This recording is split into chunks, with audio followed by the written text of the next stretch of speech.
La Fiat Tipo est la concurrente de la société italienne dans la catégorie compétitive des berlines familiales, elle est donc un peu plus grande que la Fiat 500 et la Fiat Panda.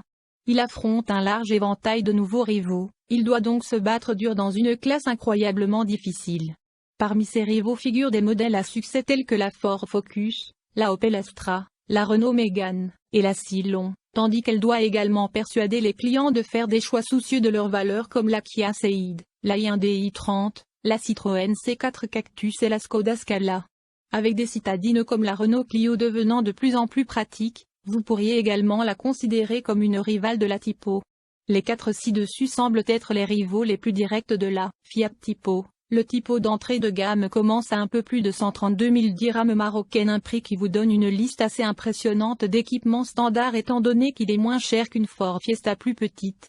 Les acheteurs britanniques ne se voient pas proposer le modèle ultra bon marché vendu dans certains pays pour l'équivalent de moins de 110 000 dirhams marocains, ce qui constituerait une alternative intéressante à une Dacia Sandero. La gamme Maroc Tipo est assez simple. Il n'y a que quelques niveaux de finition et une liste assez brève de choix de moteurs.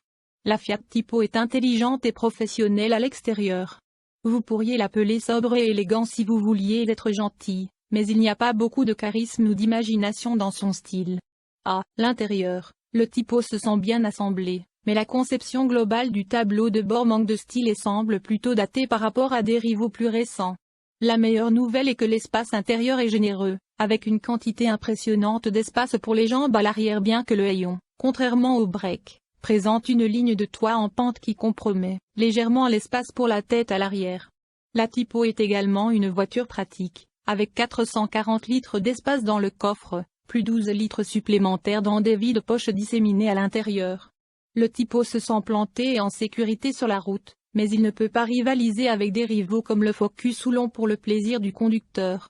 Il y a une inclinaison notable du corps, dans les virages, tandis que la direction est trop légère et n'inspire pas confiance.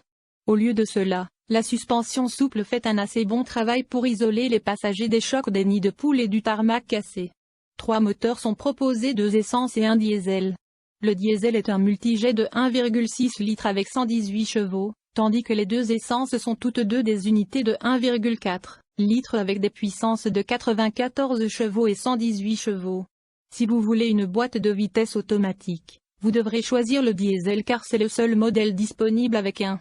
Vous pouvez choisir parmi les niveaux de finition Asie, Mirror élégant et Louange haut de gamme axé sur le confort, ainsi que quelques modèles à l'allure sportive.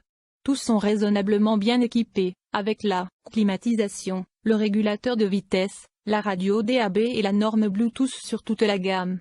Mirror ajoute un système d'infodivertissement à écran tactile de 7 pouces avec Apple CarPlay et Android Auto. Louange ajoute la navigation par satellite, la climatisation et une caméra de recul.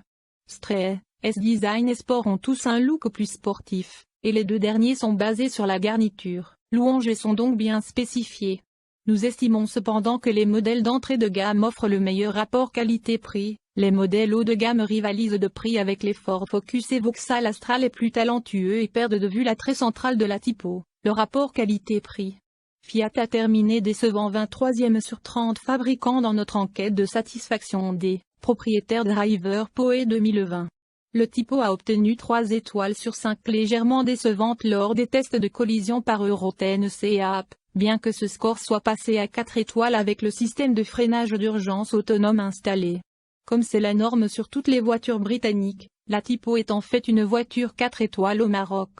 La Tipo a été testée dans le cadre du système de double notation Euro-NCAP, qui permet à une voiture d'être classée une fois avec son équipement de sécurité standard, et à nouveau en utilisant un équipement de sécurité en option.